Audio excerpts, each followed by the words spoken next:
I didn't expect to steam the winter melon in the pot. It's even better than braised pork. Start by peeling a winter melon. Then cut into paper-thin slices. Marinate with a spoonful of salt for 10 minutes to drain the water. In another bowl, put the minced meat. Put a spoonful of minced ginger, a spoonful of chopped green onions, a pinch of salt.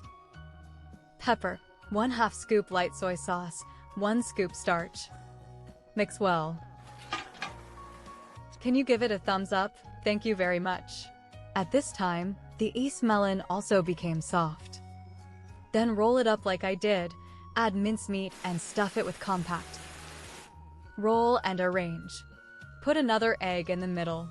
When the water in the pot boils, put it on a plate. Steam on high heat for 10 minutes. Once steamed, remove from the pan and pour the excess soup into the pan.